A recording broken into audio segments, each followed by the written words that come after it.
eu vejo que a gente está indo para mais um momento importante, né, da construção de política pública na cidade de Suzano, a partir de um passo, mais um passo, para ajudar a gente a consolidar um governo democrático, popular e participativo. Esta pré-conferência de cultura está dentro dessa estratégia geral do governo popular local de Marcelo Cândido, que é um governo que vem resgatar na cidade de Suzano a necessidade de ter uma máquina pública que cumpra o seu papel social, que seja pública efetivamente, não privatizada, como foi durante mais de 30 anos nessa cidade. Mas a nossa cidade não está numa ilha, o governo Marcelo Cândido não funciona sozinho. Nós temos o nosso governo federal, pena que o nosso governo estadual não é tão presente em termos de política pública, de mudança estruturante, como deveria, mas e por isso torna-se mais importante ainda esta pré-conferência de cultura, considerando que é através de política de cultura que a gente consegue fazer todas as outras políticas públicas cumprirem um papel de mudança social e de resgate efetivo da identidade da nossa cidade, do nosso povo e da construção de autonomias necessárias no nosso dia a dia, até para a gente também mexer e mudar o próprio sistema de produção no qual nós estamos inseridos, adquirir consciência de classe. E hoje o tema, com certeza, vai ajudar muito nesse sentido. Então, uma saudação inicial aqui, desejar a cada um de vocês uma boa pré-conferência, cumprimentar aí os nossos companheiros da Secretaria de Cultura, que têm trabalhado e dado esforços para que essa conferência seja um sucesso, está sendo, e também todos os nossos companheiros do governo que estão aqui, os nossos artistas, o pessoal da comunidade, sejam todos aí muito bem-vindos e que tenhamos uma boa noite de trabalho.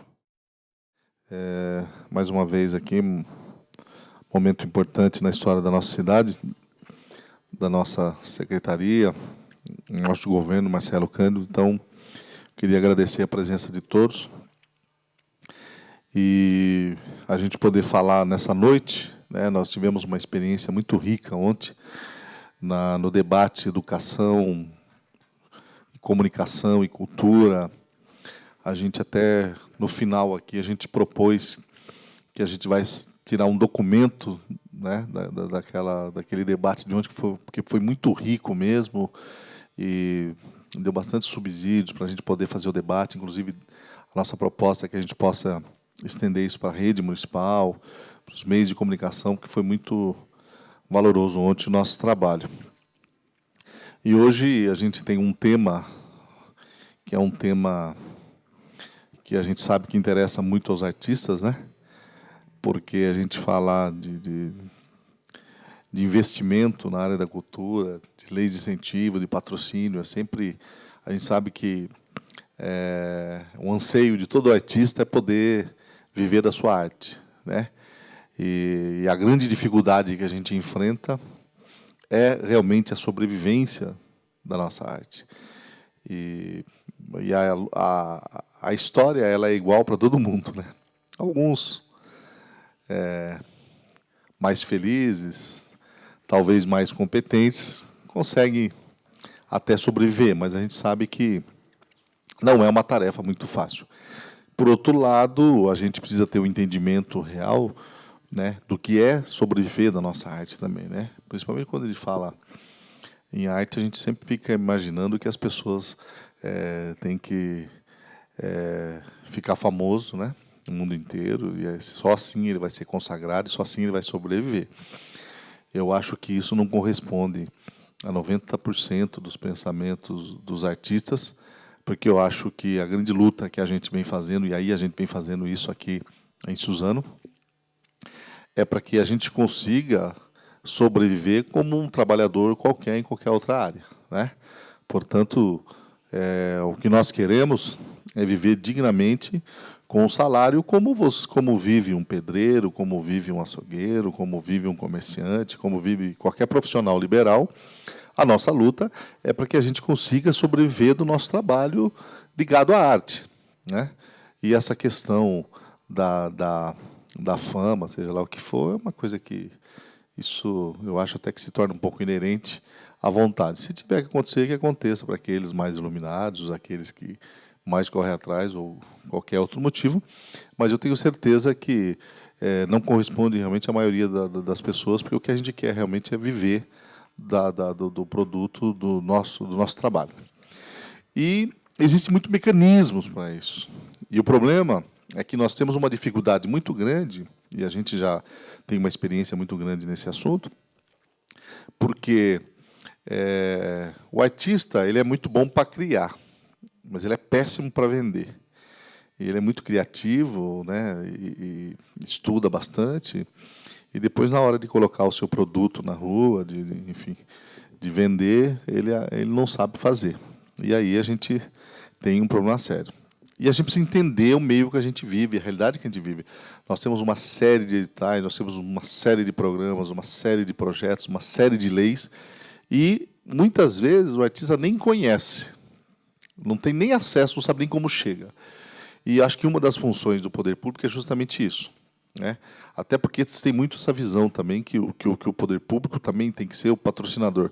Eu acho que o papel do poder público é de fomentar, de criar mecanismos mesmo, e arrumar uma maneira dele contemplar realmente as categorias, os artistas. Eu sempre digo isso, primeiramente de maneira organizada, em grupos, entidades, associações, que eu acho que é o caminho, mas que não fique também naquela base do balcão, do quebra-galho para A, para B ou para C, que não é essa a função do poder público.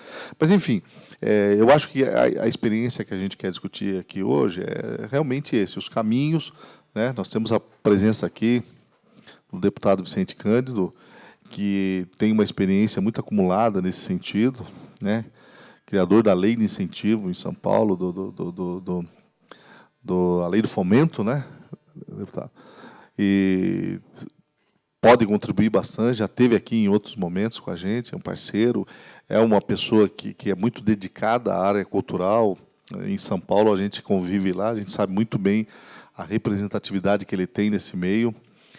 Portanto, toda vez que a gente lembra de cultura, de falar dessas coisas, a gente lembra do deputado, a gente chama ele aqui, ele tem atendido a gente prontamente, e eu já aproveito para agradecer a presença.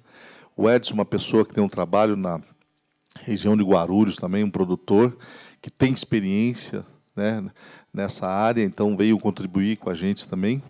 E, enfim, isso aqui, logicamente, é uma pré-conferência, mas nós temos aqui propostas de criar cursos, oficinas. Já fizemos algumas, às vezes, não sei se todo mundo sabe, mas já fizemos alguns cursos, algumas oficinas para leis de incentivo. Mas a gente tem um caminho muito grande para percorrer. Mas, mais uma vez, eu digo, os artistas precisam se organizar, as pessoas precisam saber como fazer, pedir, exigir, cobrar e atuarem também, né? O poder público não faz nada sozinho, nem é o nosso papel também de ficar pensando, às vezes, talvez, o que atinge o outro, né? Nós temos que, coletivamente, encontrarmos as soluções e criarmos aí os mecanismos para que a gente possa favorecer e, quem sabe, um dia, nesse Brasil, a gente possa realmente viver da arte, viver da cultura, que vai ser um grande benefício para todo mundo. É isso aí. Obrigado, por enquanto. Venho aqui pela segunda vez, a primeira no início do primeiro mandato, pelas informações já obtidas aí no decorrer desses anos todos, e agora, há pouco, conferindo aqui com os dirigentes da cultura, vou embora aqui com a alma lavada, porque daquilo que eu combinei, que eu vou falar o que eu penso, já não vai servir aqui para a Suzana, porque vocês já fizeram aqui o dever de casa. Não só na questão orçamentária, porque isso também não é o bastante, às vezes você tem dinheiro, mas gasta mal. Nós temos alguns casos no Brasil.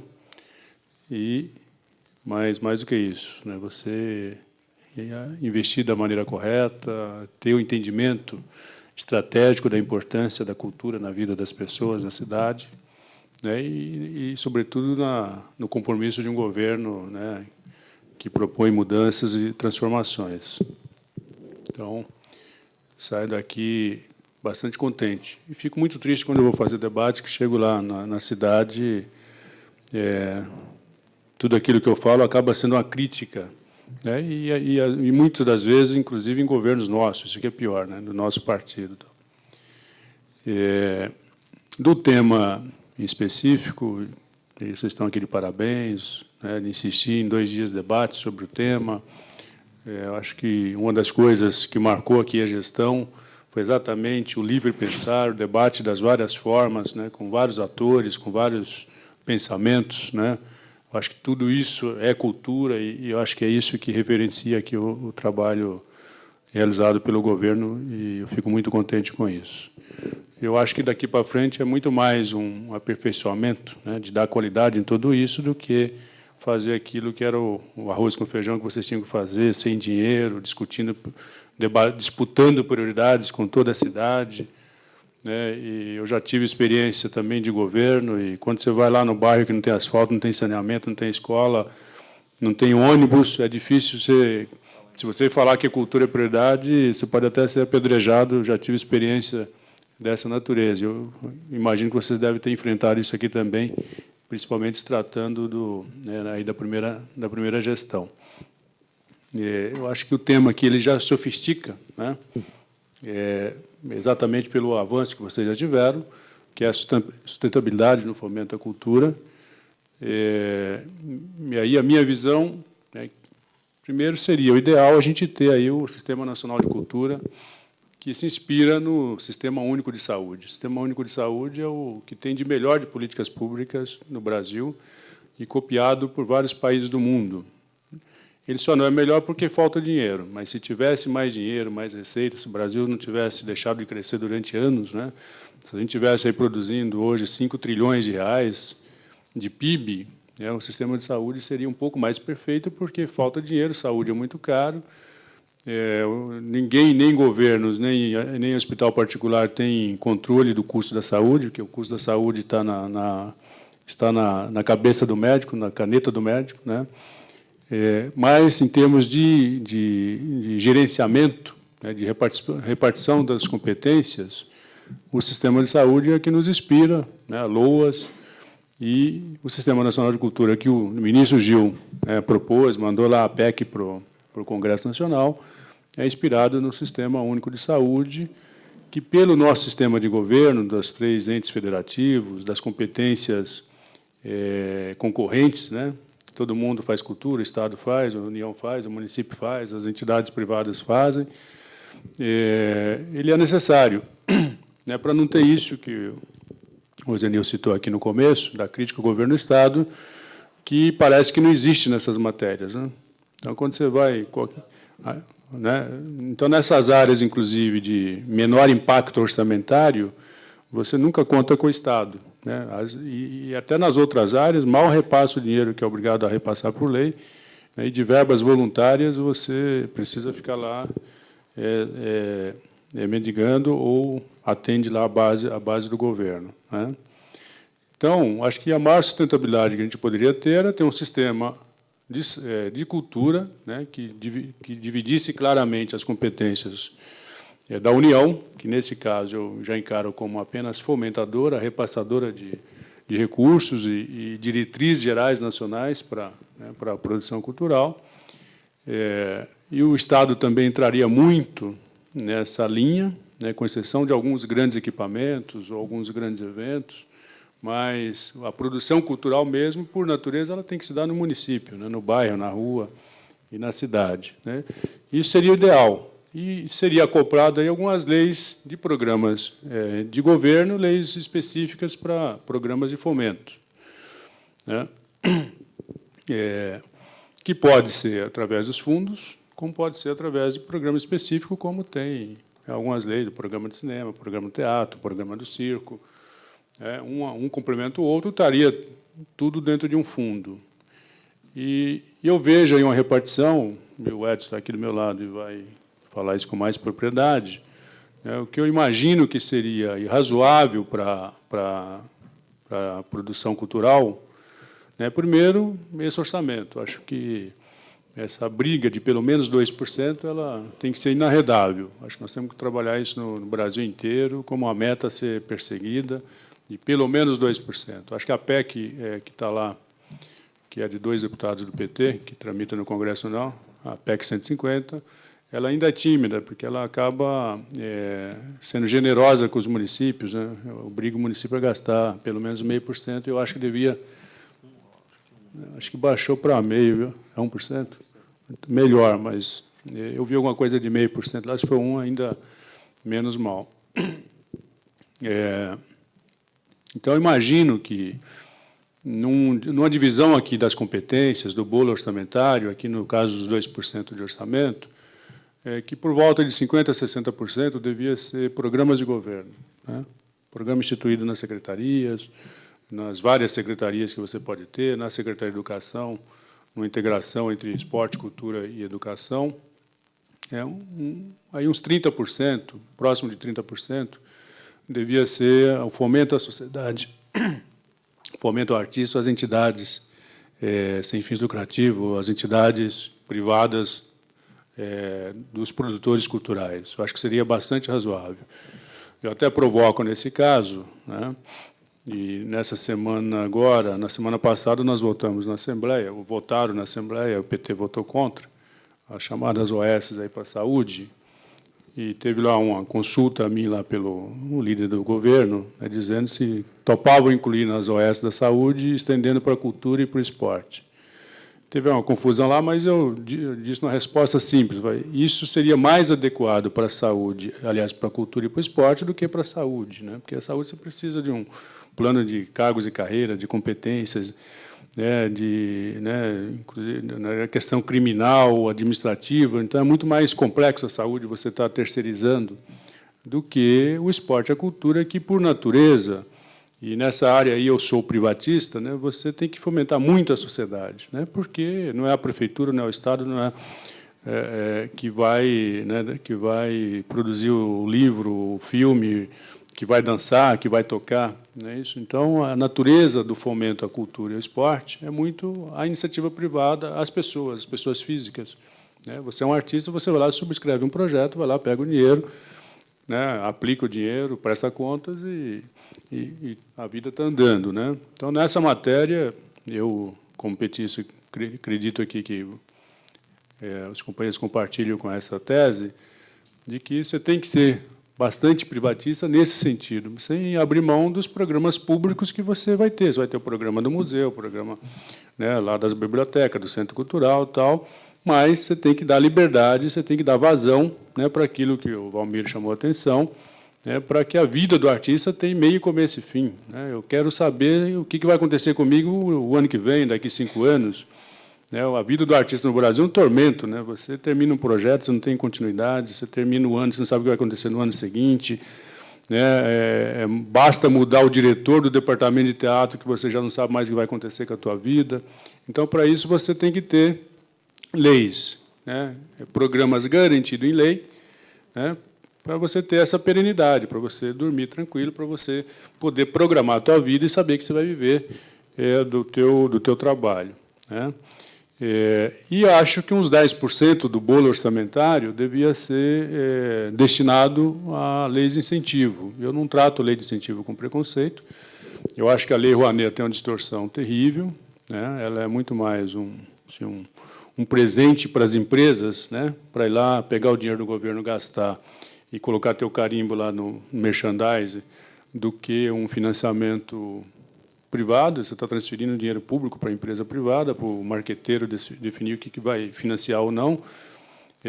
A mudança que está em curso, a proposta que está em curso, ela é uma proposta, ela melhorou agora, acho que estava incorrendo num erro também, que era exigir muita contrapartida, né, para algumas linguagens. Isso ia inviabilizar o financiamento do empresário, mas ela tem que exigir algum nível de contrapartida, porque eu acho que esse é o espírito de incentivar a cultura. Incentivar é o seguinte: eu ponho um tanto, você põe um tanto. Eu estou te incentivando você a entrar de parceiro comigo, né? Me parece que está ficando lá nos 70%, né, mais ou menos geral, na última mudança que o ministro anunciou aqui em São Paulo, onde 70% é dinheiro público e 30% é dinheiro privado, que é o espírito da Lei Municipal de São Paulo, que foi aprovada no governo da Luiza Erundina, né, que é 70 e 30. Aliás, a Rouanet, acho que a última mudança é 80 e 20, que também acho que é até melhor, porque isso evita as provocações de você ficar fazendo trambique, né, para aumentar a contrapartida forçada, para devolver dinheiro para o empresário. Tem muitas coisas. 30% eu não ponho, porque é muito caro, então você me devolve um pouco. Tem todas essas coisas aí no dia a dia da vida, né?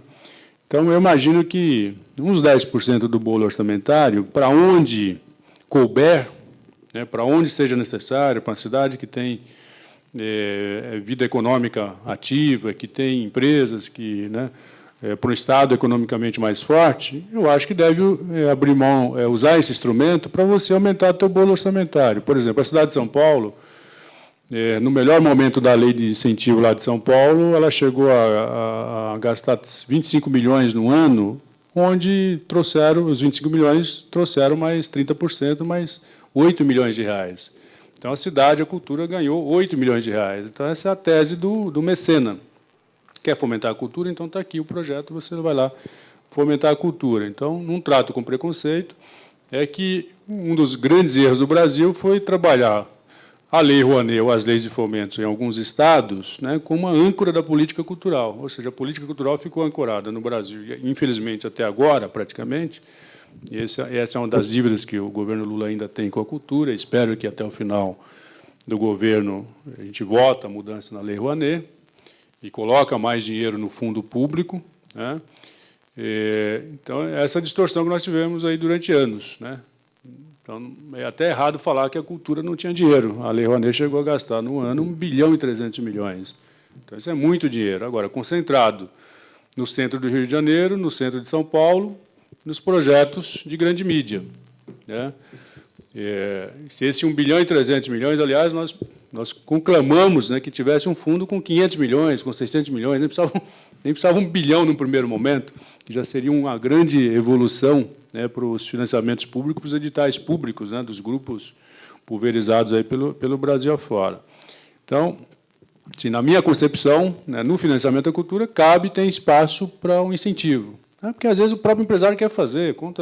Quantas histórias nós temos aí na história do Brasil, né, inclusive de patrimônio, de legados deixados para fundações, para incentivo cultural. O empresário quer fazer, eu gosto de fazer, eu acho importante. A minha empresa ela tem essa vocação. Um outro debate que a gente poderia colocar nesse bojo é o investimento na cultura como responsabilidade social, né? Que tem uma cultura no Brasil de que responsabilidade social é investir no Hospital do Câncer, né? Porque o empresário acha que já está ganhando lá a cadeira no céu, porque ele vai lá ver a pessoa doente, vai lá, ajuda o Hospital do Câncer, então está comprando ali a salvação da alma dele. Então, enquanto que, né, investir em cultura também é cidadania, também é qualidade de vida, também é projeto de vida. Então, a gente precisa aprender a fazer esses relatórios, né, até aprender isso um pouco com o Banco Mundial. O Banco Mundial, quando empresta dinheiro para uma cidade, não sei se aqui teve dinheiro do Banco Mundial em Suzano, quando empresta dinheiro para uma cidade, eles querem minuciosamente o relatório, querem no projeto e querem depois o relatório para saber o que mudou na vida das pessoas com investimento no saneamento, na estrada, na qualidade da água, do meio ambiente, é isso? E isso também dá para fazer com a cultura. Eu tenho certeza que a cidade de Suzano, depois da passagem aqui do Marcelo, depois desses programas culturais, né, que a população reconhece isso como hoje um item importante na cesta da cidadania, na cesta básica da cidadania, será outra cidade. Fora isso, eu acho que nós precisamos forçar aí um debate, eu estava perguntando aqui para o Valmir, que é entrar dentro da verba da educação. Acho que esse é um erro, um erro imperdoável. A LDB autoriza gastar dinheiro com cultura, autoriza gastar dinheiro com esporte, há uma rejeição do corpo docente da educação, com uma certa razão, porque é tão difícil a briga por aumento de salário, por melhorar o salário do professor, mas também tem uma certa mesquinhez nesse debate, né? No meu modelo de sociedade, no meu modelo de investimento cultural, é indissociável a cultura, o esporte e a educação. Porto Alegre, para mim, foi o melhor exemplo. No 4º ano nosso de gestão em Porto Alegre, a escola já estava mudando de nome.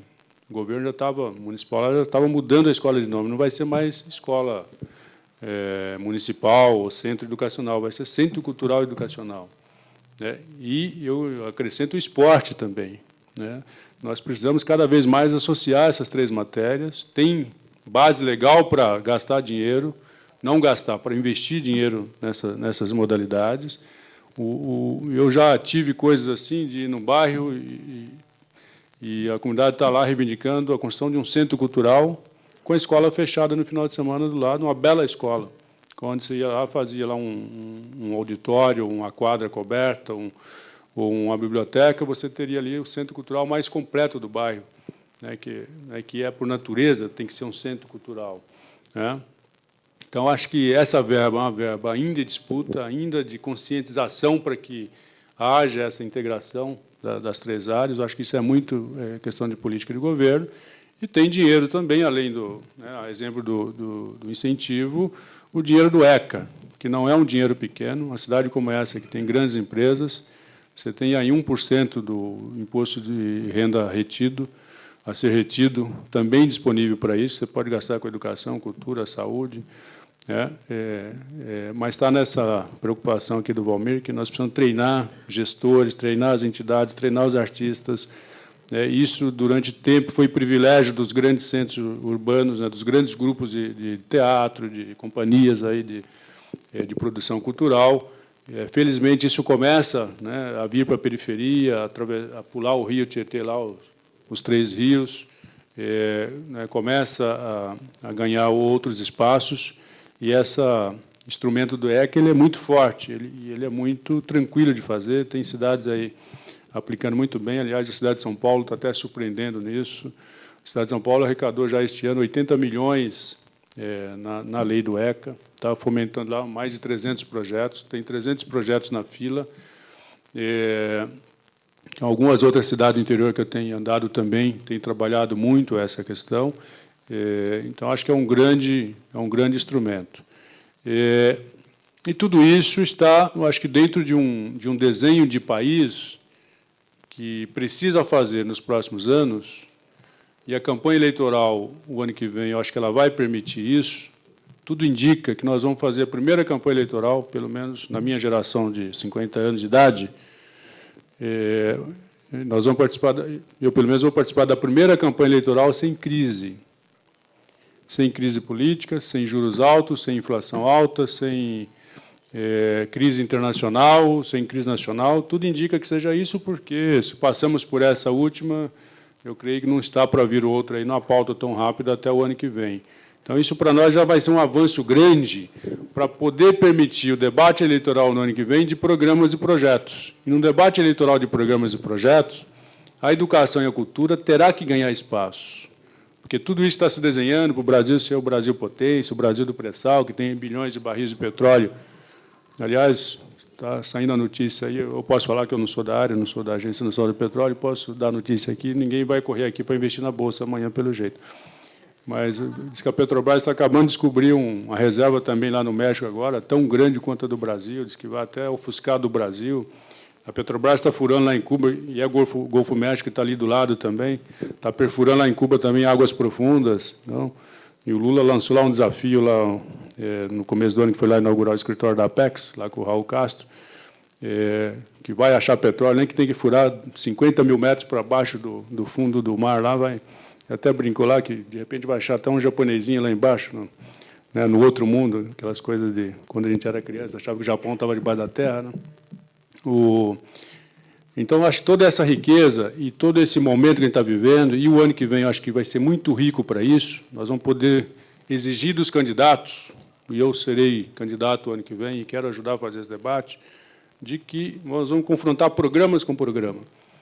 Programa versus programa, de onde nós chegamos, aonde nós estamos e o que a gente precisa fazer para avançar mais aí nos próximos 10 anos. E, para avançar mais nos próximos 10 anos, não tem outro caminho se não for uma profunda mudança e transformação. Não vou falar revolução, porque às vezes é muito forte, mas uma profunda transformação no nosso processo educacional. E, quando eu falo educação, estou falando de cultura, educação e esporte juntos.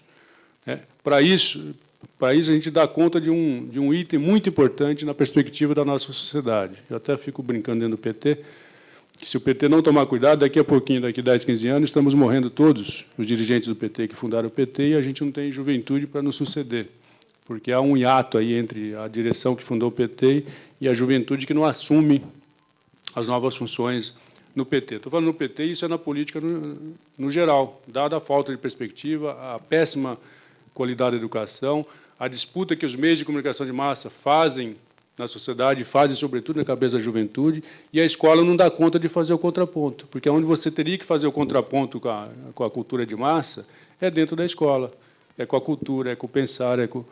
E se a gente quiser ter a sociedade dos nossos sonhos, do Brasil potência, nós vamos ter que colocar isso na pauta com muita firmeza. E o Lula está aí criando o fundo, né, através do pré-sal, para ter um grande fundo, né, para fazer o investimento que a educação, cultura e esporte precisam. E aí eu acho que a gente estaria conseguindo de vez a meta que vocês colocam na pauta aqui, que é o financiamento e o fomento com sustentabilidade. Ok? Vou parar por aqui para a gente poder privilegiar o debate. Muito obrigado. Boa noite a todos e a todas aqui presentes. Eu queria agradecer aqui à Secretaria de Cultura, através do Valmir, por abrir esse espaço, né, para a gente debater a cultura como produto de mercado mesmo, como consumo, né? A gente não olhar a cultura como um produto cultural em que há consumo, eu acho que a gente não há avanço nessa discussão. Eu acho que agora começa a se fomentar, né, através do Plano Nacional de Cultura, da PEC 150 e de algumas outras ações aí, a tratar a cultura como um produto mesmo. Para financiamento, sustentabilidade e cultura no mercado, é quase que a gente pensar esse tema. O financiamento à cultura ele tem quatro vertentes, né? Ele tem o financiamento do Estado, né? 4 fontes, né? O Estado, o investimento social privado, o patrocínio empresarial e o mercado consumidor. No Brasil, a falta de compreensão da natureza e as motivações dessas fontes levou parte do meio de produção cultural a cometer equívocos, né, no que diz a estratégia de planejamento de difusão desses produtos, né? No sistema, o sistema público de financiamento se tornar cúmplice de um sistema de incentivo fiscal que transfere dinheiro à responsabilidade pública para o interesse privado, né? Por ser um gênero de primeira necessidade, e aí eu considero a cultura como um gênero de primeira necessidade, é fator condicionante da transformação individual, né, e coletiva. A criação intelectual e artística é questão de interesse público e que exige e justifica investimentos públicos nesse setor, né? No Brasil, os ínfimos orçamentos, né, os ínfimos investimentos a cultura do Estado são dragados pela sua própria estrutura, né, que se torna aí um pouco anacrônica e insuficiente, pouco ou nada restante para o investimento direto. Mais grave do que a falta de recursos é a falta de visão estratégica do papel do Estado na cultura, de uma sociedade inserida no mundo globalizado, né? Não há diretrizes nem plano de ação cultural para os diversos segmentos culturais. Em geral, não há estratégias públicas para a formação de pesquisa geral, não há estratégias públicas para a formação pesquisa, criação, produção, circulação, fruição e intercâmbio e preservação. Né? A gente agora que começa a discutir isso de uma forma mais abrangente. Tá? Aqui eu levantei alguns estudos, algumas estatísticas. O IPEA ele revela que 76% das empresas declaram realizar atividades sociais por razões humanitárias, sendo que 62% se voltam ao segmento infantil. Né? Se não justifica, esse cenário, ao menos, explica porque aqui os recursos só beneficiam a arte como meio ocupacional e educacional de populações carentes. Tá? Para ter acesso ao investimento social privado, o setor artístico brasileiro ele tem que convencer o setor, os indivíduos, as empresas e as instituições de que a inclusão cultural é, em si, transformadora. Né? Então, aí eu volto a dizer que a cultura é um artigo de primeira necessidade, né? E não um floreamento de uma ação de uma empresa, né, para melhorar a marca, mas sim de inclusão. Né? De que as artes elas estimulam os sentidos, formam a identidade e constroem a cidadania. Se ficarmos acomodados em oferecer simplesmente dedução de impostos, nós, produtores culturais, estaremos continuamente perdendo espaço para as organizações sociais e ambientais, sem dispor de leis de incentivo. Quer dizer, as organizações não governamentais que tratam de meio ambiente e de assuntos relativos a sociais, elas são tão organizadas que elas conseguem já financiamentos sem passar pelo crivo das leis de incentivo. Né? E eu acho que, nesse ponto, o setor, quem trata a cultura, está deficiente nesse sentido. Né? Não consegue se articular, se profissionalizar, né, para que tenha acesso a esses fundos, né, de investimento. Né? Que, ainda fora do alcance da ação social, o campo cultural é irrigado por recursos de outra natureza. Né? Desde a década de 80, fatores do mercado induzem essas empresas a associarem suas marcas a ações de interesse público, como estratégia para atingir objetivos institucionais, promocionais e de relacionamento. Isso resulta na aplicação de verbas de marketing, comunicação empresarial em projetos comunitários, ambientais, esportivos e culturais. Né?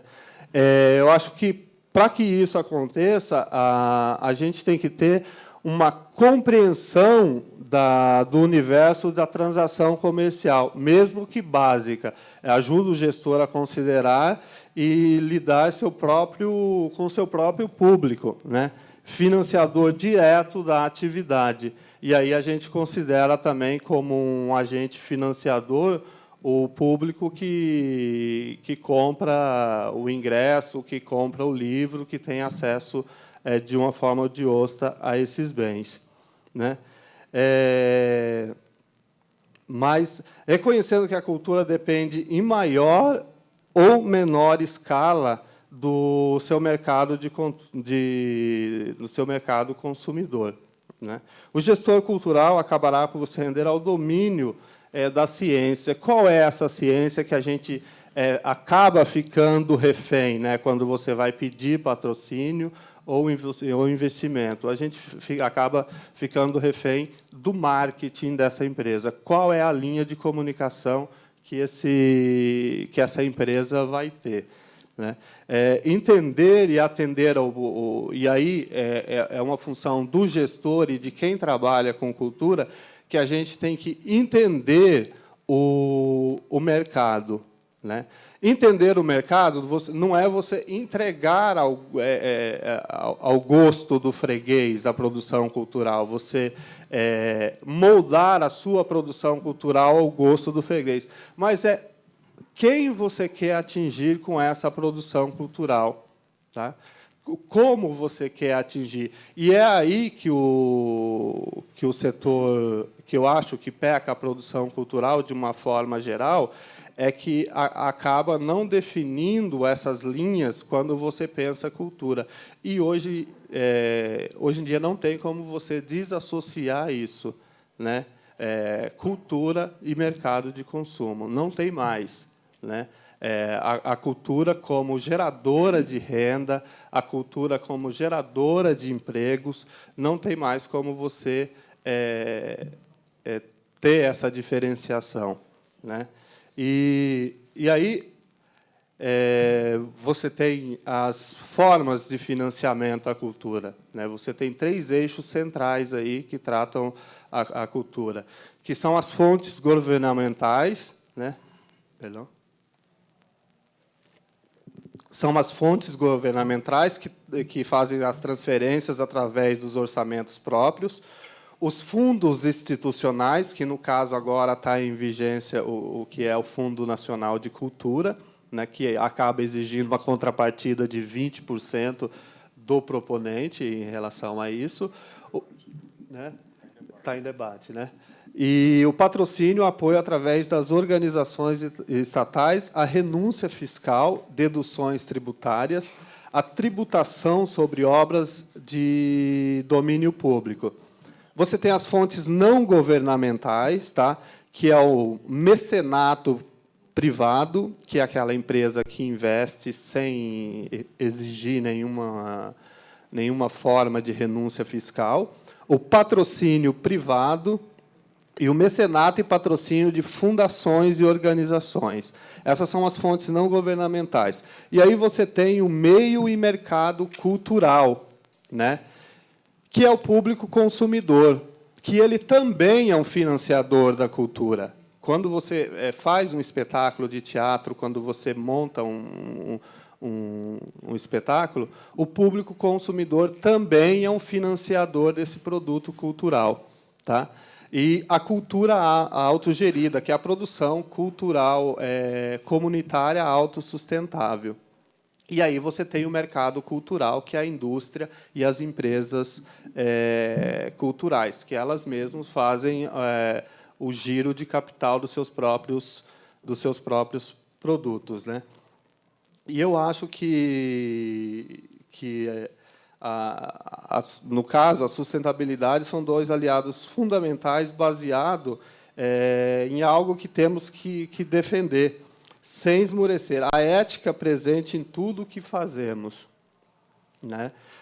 Os aspectos culturais, eles desempenham um papel fundamental para a sustentabilidade, pois eles incorporam os princípios de uma sociedade, né? E aqui, para dar um panorama de como a cultura ela é inserida no mercado, e a gente não pode deixar de pensar nisso, eu levantei alguns dados da Fundação João Pinheiro, que é uma das fundações que fazem pesquisa de mercado, e as atividades culturais, em função da estrutura de consumo intermediário, têm fortes encadeamentos com os demais setores da economia, né? Então, para cada, e aí são dados bem precisos, para cada R$1 gasto em cultura, você